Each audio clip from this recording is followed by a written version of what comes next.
Nice things to her before I leave.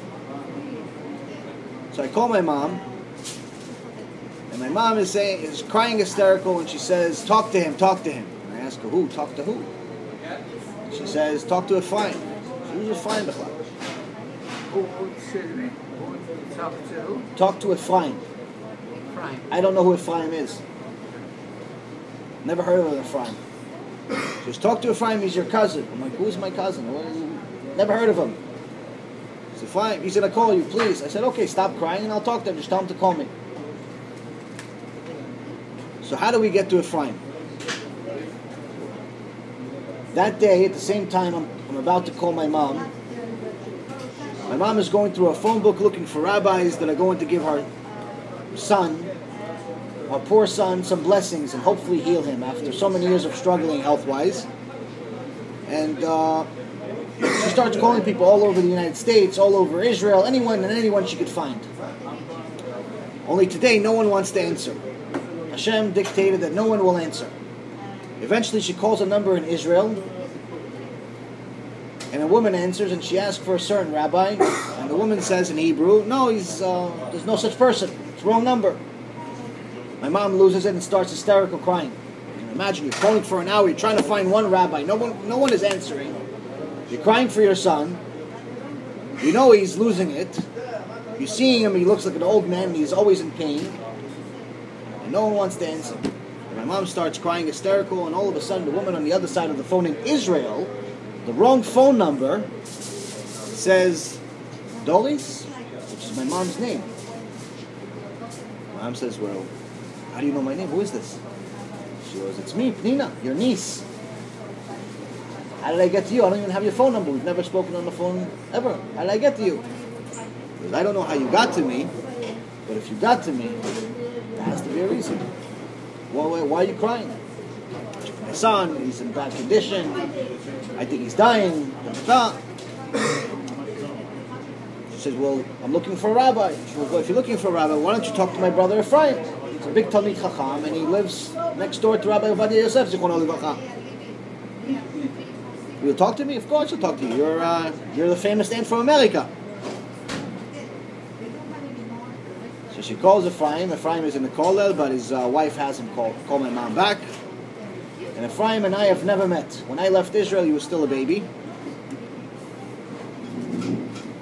And he starts talking to my mom, hears her out, and he asks a question. He says, "Does he speak Hebrew?" She goes, "Yeah, he speaks Hebrew." She goes, "Will he talk to me?" He goes, "I don't think he'll talk to you. He doesn't talk to me even. He doesn't talk to anybody." I became very antisocial. When you're in pain, you tend not to want to have friends. Or family or anyone. At that very moment, when she said, "I don't think he's going to talk to you," that's when I called her. At that very moment, remember when I told you a few minutes ago, I told you I called her, and she's hysterical and telling me, "Talk to Ephraim"? That's exactly when I called her. I was calling her to say goodbye, and she's telling me, "Talk to Ephraim." So you see the Hashgacha Pratit from Hashem. He watches every single step, and he's only going to give you a test if he knows for sure that you're going to pass it. As soon as you get to a point where you cannot pass it, he intervenes.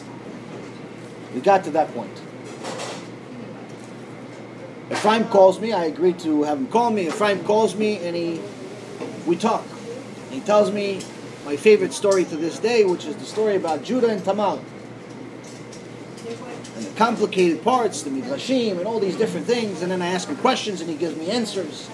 We talk for an hour and 40 minutes. I tell him a problem I have. He gives me a source in the Torah of someone that had exactly the same problem. I ask him a question, he gives me an answer. But computer. Next week, he calls me at the same time, Thursday at 4 o'clock. We have a conversation for 3 hours. Same thing, questions and answers. Week after that, we talk for 5 minutes. Week after that, we talk for 7 hours. And from that day forward, every Thursday at 4 o'clock, we had an average conversation of about 6 to 7 hours. And obviously became even more than just Thursday. And little by little, we did tshuva. Little by little, we started realizing that the signs wasn't just a, "Hey, Yaron, I exist." The signs were, "It's time to wake up, son. It's time to wake up. You don't want to be the one that gets the payment in this world. You want to be the one that gets the payment in the next world. Even though that may mean that the payment in this world may or may not come. The key is to make sure you get the payment for the next world. Why? Because this world, according to Chazal, is like a hallway. It's a corridor. Where are you going to live? 70 years, 80 years, 100 years?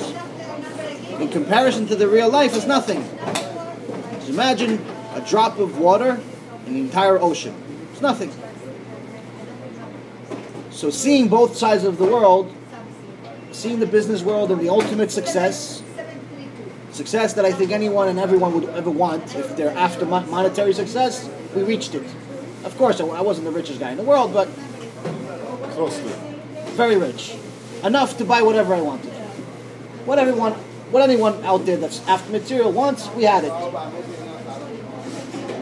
But still having that nothing at the same time is mind-boggling, because what's the difference between someone who's depressed that's rich versus someone that's depressed that's poor? The guy that's rich is hopeless. The guy that's poor still has hope. Why? Because he says, I'm depressed now, but once I get money, I'll be rich. I'll show you guys how to be happy. He still has hope that money is going to buy him happiness. So once we got to that point, we realized it's not so true. So since then, we started learning Torah, Baruch Hashem, and Lat Lat, we started getting more involved in that life versus the business life. I've closed down my business at this point. I'm more focused on Torah. I try to do Kiruv. And my goal today and every day is to try to do two things. To help the people that either don't know or don't believe.